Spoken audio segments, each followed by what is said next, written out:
Yes, it's John Curtis, FIDE Master Australia, and you are in for a treat. This is my game of the day, and it was only just played in the last hour or so. It's Monday the 13th of September, and we'll get straight into it. We're into the analysis room. And we're having a look at this game between Nguyen, who is black, rated 2,146 from Myanmar and Burma, okay, and the FIDE Master. E4. Sicilian defence, it's Nizhemedinov Ross variation. It's C5, it's a book move, knight F3. And for the beginners here, they're just putting your knights on F3 and C6, and that's where you put your knights. You put it on the third rank in front of the bishops on both sides.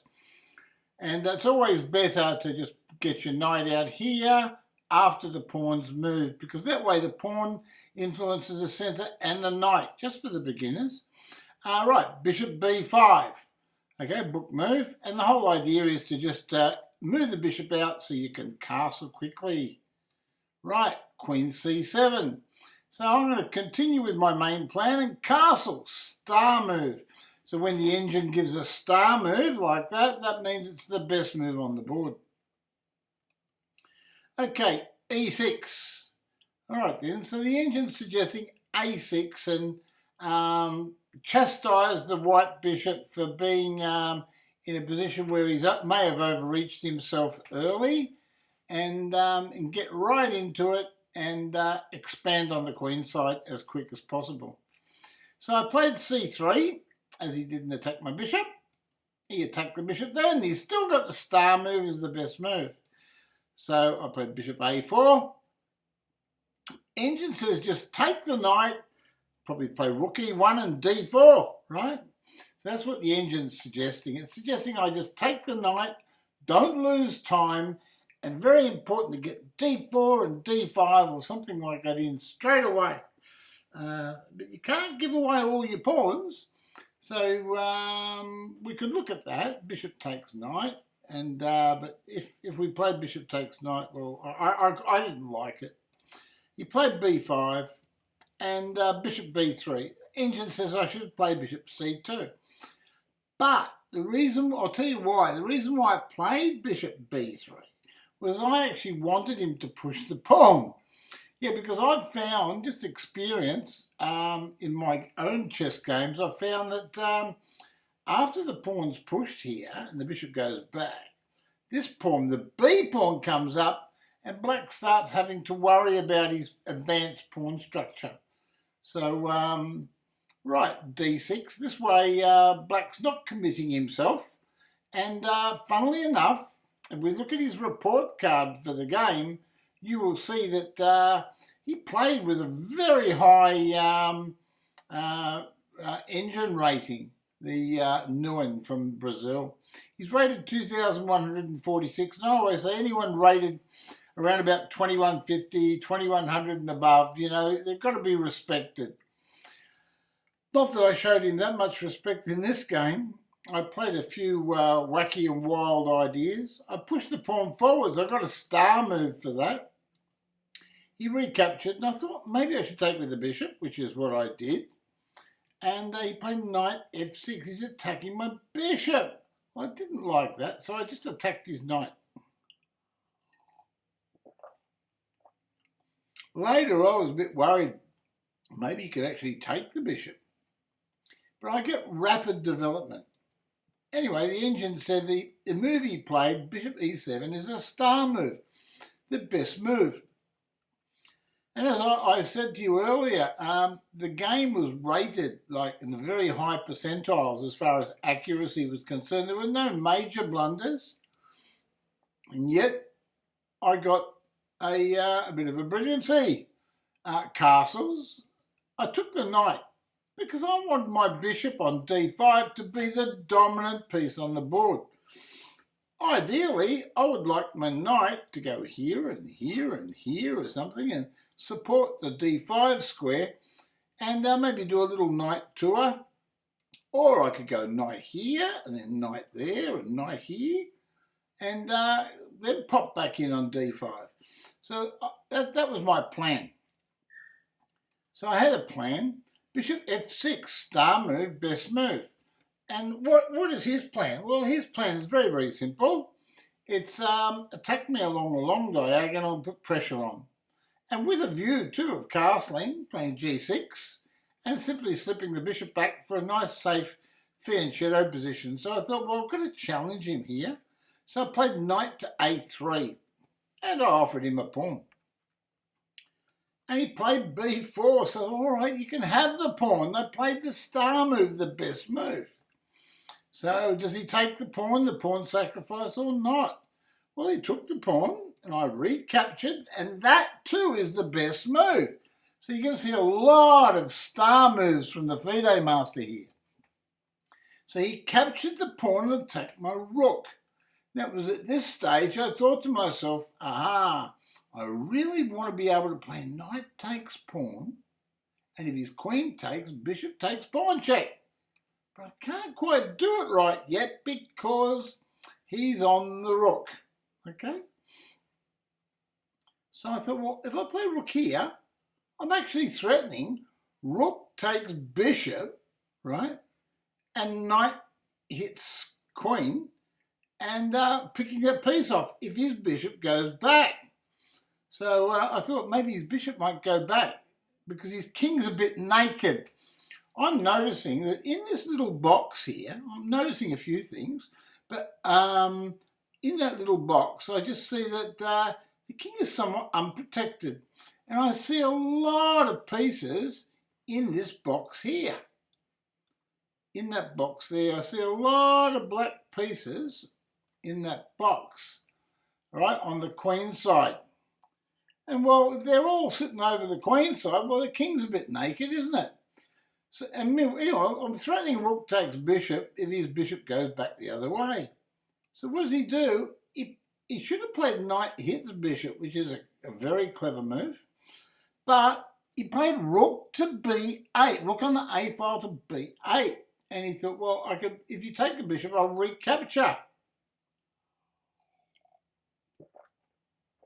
Anyway, the congestion on the queen side continues. I played knight takes pawn. That was my plan. Now, he cannot capture the queen. Whoops, he can't capture the queen because a bishop takes pawn check, discovery, and the queen will be lost to queen takes queen. So what does he do? Well, he comes up with a brilliant move. He plays bishop there. Star move, best move. I couldn't believe that that was the best move. But apparently the engine says it is. And then I'm looking at the position, I'm thinking, well, hold on, I'm supposed to be doing well here. That king looks naked. I thought, oh, do I save the knight? And I thought, no, I don't want to save the knight. If I see a good move, do I look for a better one? I can see knight takes bishop. And after rook takes, rook captures, I don't seem to have anything special. And I might even have trouble with a passed c pawn later on in the game. So I think to myself, well, what do? I love to attack, and I see this move. Knight to g5. Star move. The engine loves it. Why does the engine love it? Well, we've now got one knight, two knights, and a bishop, all on that little pawn, the f pawn. And we all know, for the beginners, again, we'll tell you, f7's the weakest square on the board. That's the square that suffers from all the 2-move checkmates, 3-move checkmates, and 4-move checkmates that occur in beginner games, right? And masters recognise this. Now, Ruan's no fool. He knows he's got to do something. So, but he should have played his knight back to at least protect his f-pawn. Right? That was the minimum he should do.